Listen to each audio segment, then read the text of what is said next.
My name is Tatiana Chernova. I'm the VP of Marketing and Strategy at Alawar Entertainment.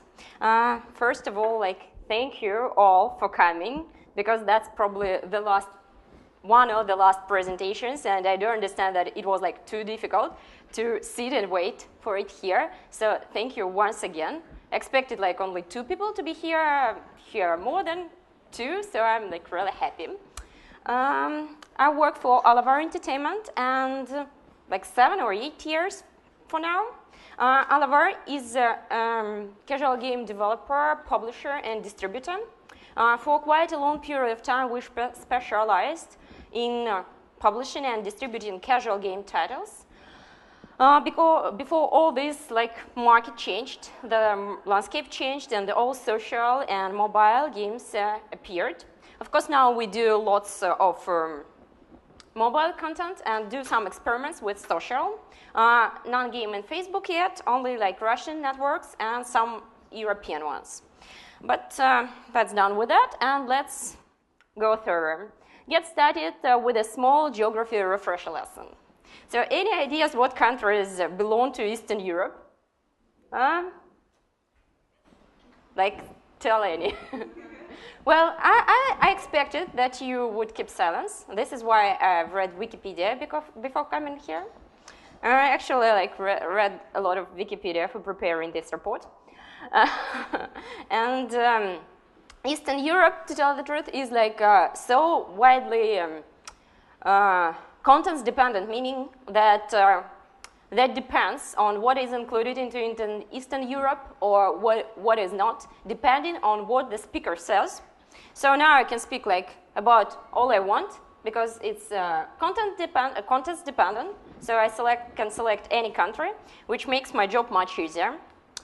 So thank you, David, for coming. I waited you. You're the 20th person to come. 21 is coming. Okay, so what I do include into the list of Eastern European countries, that's Belarus, Belarus. Sorry, guys, difficult for me to speak in English, especially then practically everybody speaks Russian.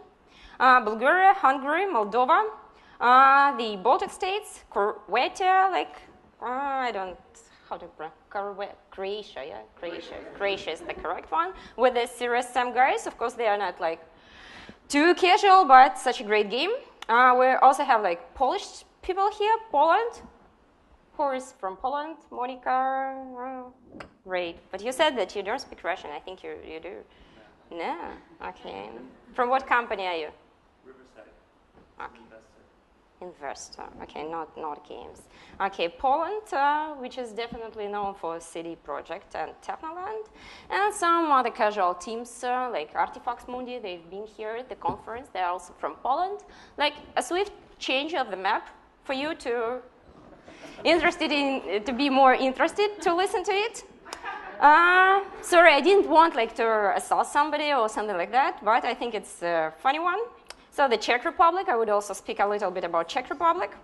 And when I refer to Eastern Europe, I also include Russia into the list of those countries, because it is bigger and there are some developers over there. For example, Ukraine is there. You didn't mention it in your speech. Sorry, Ukraine.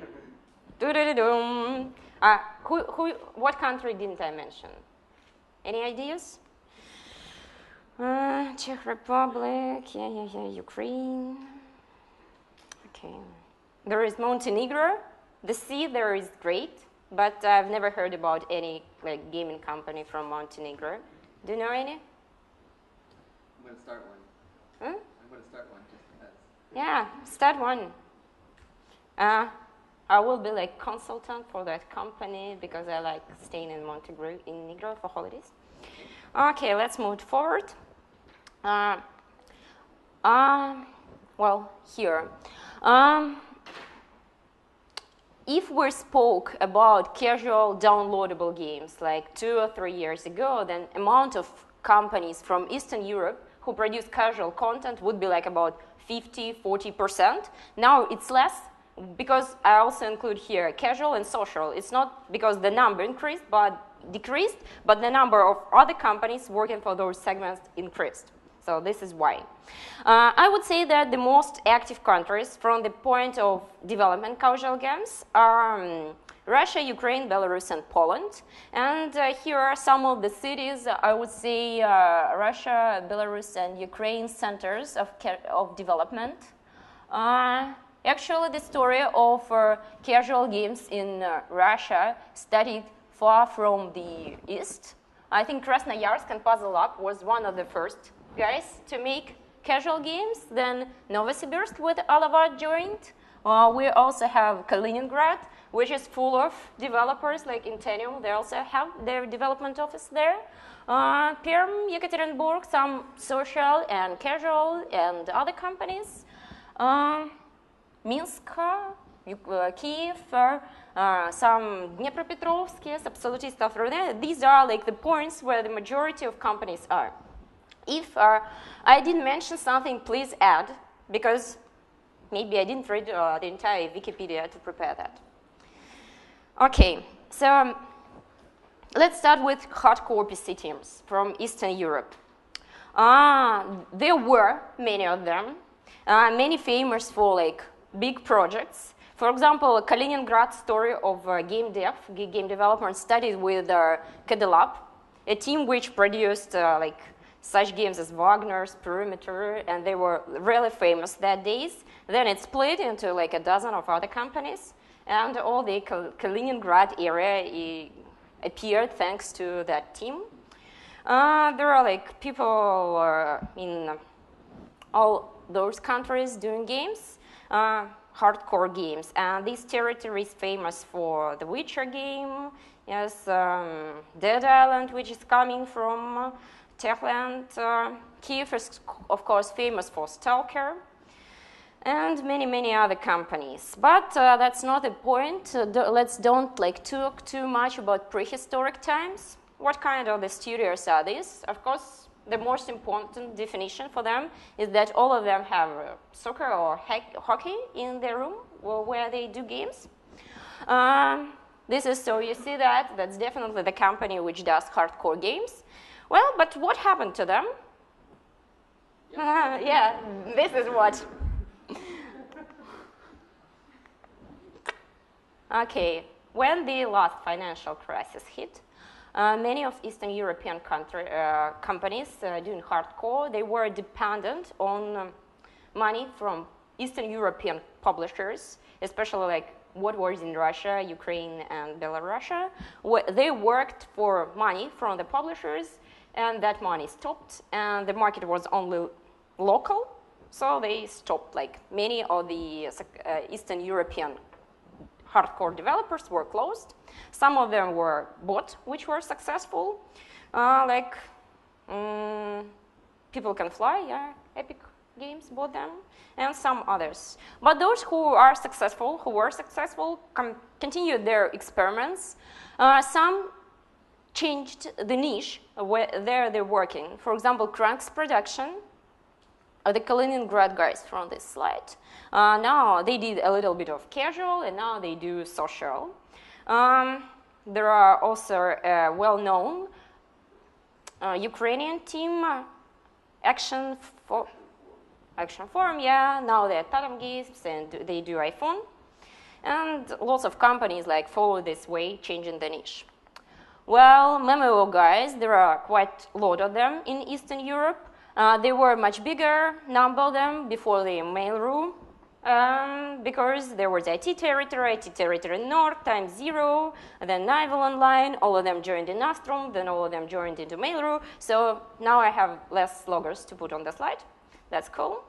The main Belarusia team for doing games is like for making memoir online games. It's Wargaming, and they're actually the main like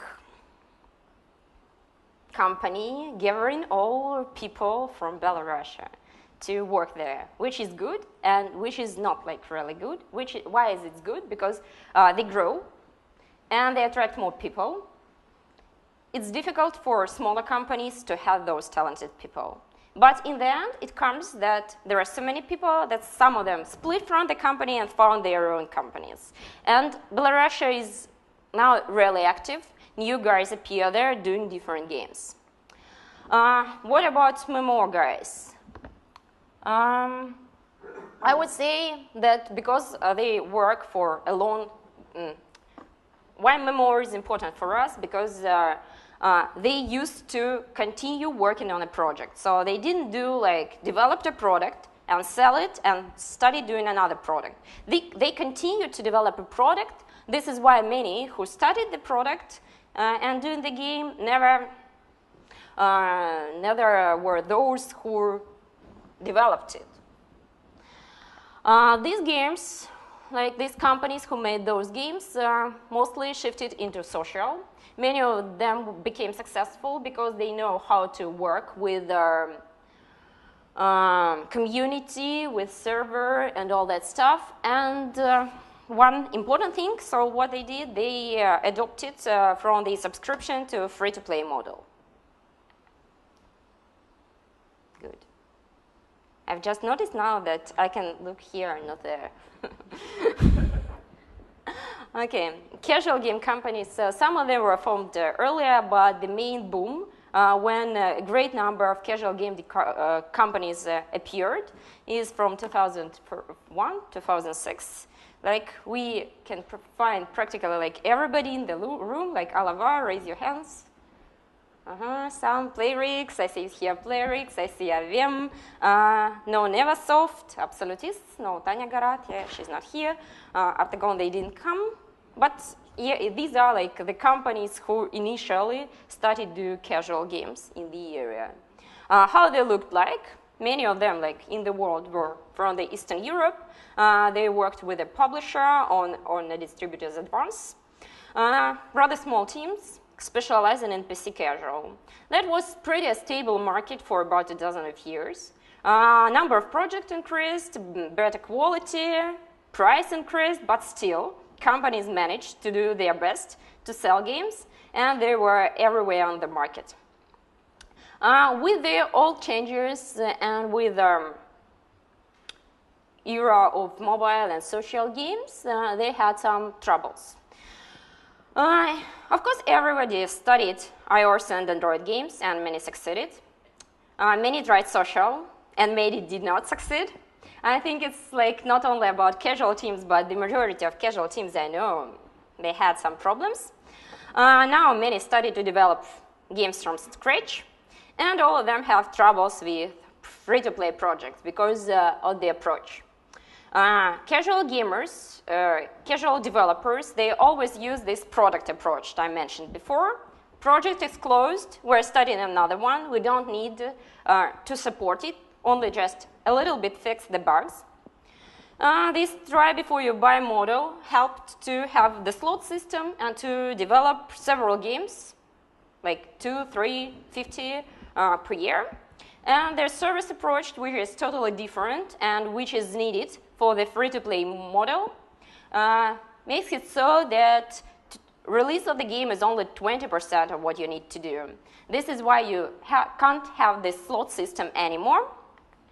And you need to combine two approaches from offline and online industry to think about short gameplay sessions, but to think about updates only, to encourage people to communicate in social, but give some achievements and praise people like playing like in casual.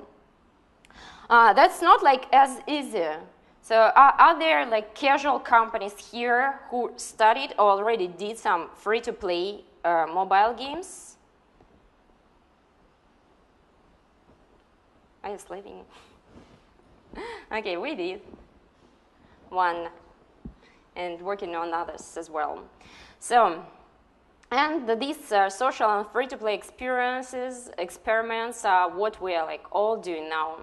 And if you look at the map of Eastern Europe, you would see some companies who are trying to find a new niche and do not only PC casual anymore, but PC casual for me, not for the majority of companies who did casual. continue to be the most like source of revenue. I don't say for all, but for the majority. So what we had some, and how succeeded? We had some mobile guys who worked on a mobile segment, experiment a little bit with casual. Some of them did not, but for them it became who did G2 Media projects. That was the the easiest way to get into the market. Like Zeptoplab, for example, they had a huge experience in mobile space. This is why they know devices, and that was easier for them, and Cut the Rope appeared. Not only with them, of course. If you remember Joybits, they also were a company from St. Petersburg. They also were a mobile developer and then switched to casual and then again to mobile, yes, to smartphone games. And Doodlegord is a good example of a success. So those guys who came from mobile and turned into mobile, they're like good ones and have great projects. There were also hardcore companies who also moved to the mobile segment. As I mentioned in the beginning, that was primarily because of the crisis in Russia and they needed to switch. I've mentioned Totem Games, but you can also remember about Gaijin Entertainment, the Russian-based, Moscow-based studio. They do and continue to do console games, but they became like really successful with iPad games. What else? Who else? I have some notes. Not written here. Okay, so some other guys. Do you remember somebody else? Из хардкора кто перешел в мобайл? И вот Татем, да, были потом гайдзины. Ну, они... yeah, they continue to do consoles, but still they are good in mobile. And many social teams enter mobile market, and they succeed. I would say that Game Insight, the Moscow team,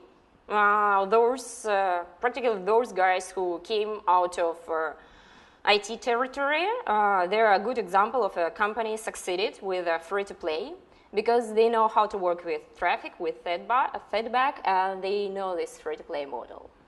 But the best thing, which I really love about what new happened to the market, that small new teams appeared.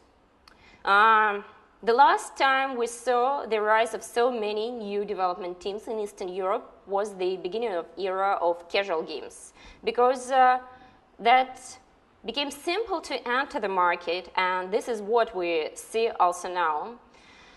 Now publishers learn to cooperate with young, talented teams, and the standards in working with new teams, they changed. So yeah, as I mentioned, I love those changes in the industry. Contre-jour, one of my favorite iOS games from Mokos, he lives in Lvov. And actually for a long period of time, the guy was like doing nothing. And he's a good example of a person, of a new developer who doesn't care much about how it all works, the workflow and the sort.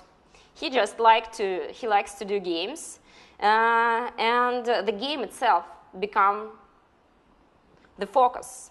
So, and it's really great because now we can stop arguing about what's better, this platform or that platform. Do a good game, and millions would play in this game if it's really original, it's a good one, on the device for which it's easier for you to produce the game. Like iOS, it doesn't.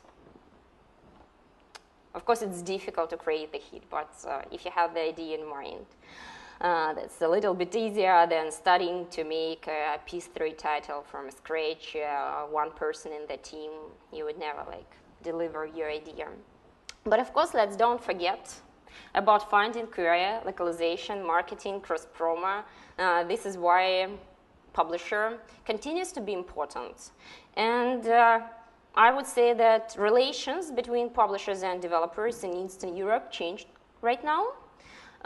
Because a publisher is no more like a person who gives only money, but it's a person who creates the infrastructure for younger developers to move into the market and to help them. How it all affected Eastern Europe? As I said, new companies appeared and the market landscape really changed. Now you would seldom see companies working in the hardcore sphere. You would see quite a lot of MMO guys. Why so? Because still local language and local specific is the most important thing for the MMO players. This is why Eastern European companies succeeded and continue work on this field, though making everything not subscription-based but free-to-play.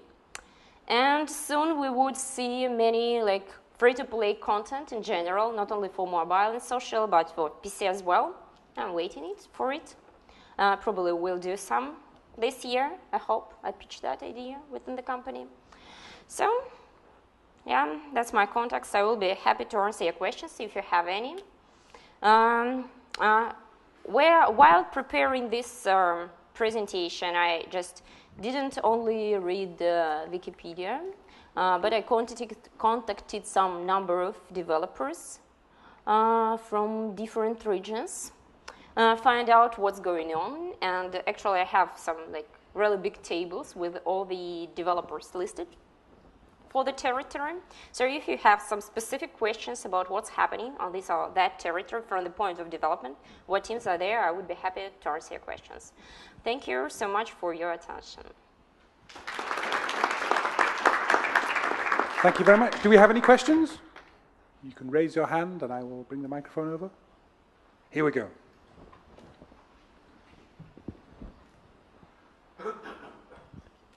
Hi. Hi. What do you think is the possibility of Western gaming companies to go into the Eastern European market? From the point of looking for developers or from the point of sales? As a publisher who already has games and that are working on Western Europe and are interested to branch also into Eastern Europe. Excuse me, I didn't understand the question. Do you want to sell your games in Eastern Europe, or you want to find companies who would help you develop in development? Sell. Like, sell, yeah? What kind of games do you have? Social games. Social games. Okay, there are three main social networks in Russia. Yeah, you probably know all of them. Two of them are affiliated with Mail.ru. This is quite easy for a company to pitch its own social games. But there are opportunities for other companies. You need to localize it anyway, and you need to support it locally. Though, like many Russian people speak Russian, speak English, they prefer to speak Russian, and many don't. These are nowadays not like in the beginning. In the beginning, when the market was empty, you can easily translate your game that could be like really not a very quality game, but it would gain all the money because that was only in the beginning. Now the market is quite full of the titles. I would recommend you to go to some publisher who has traffic. I don't know, like for example, Web Games is a good one. Or Mail.ru, just approach to Mail.ru and speak to them. But buying the traffic now with like all the players who already have it, it's not a great idea. And do games, freemium games monetize in Eastern Europe? Yes, in social and in mobile. There are no, and MMO, so there are no examples of PC casual downloadable game with the microtransactions. This is what we await. So if somebody like develops this game, please call me. We want to distribute it in Eastern Europe.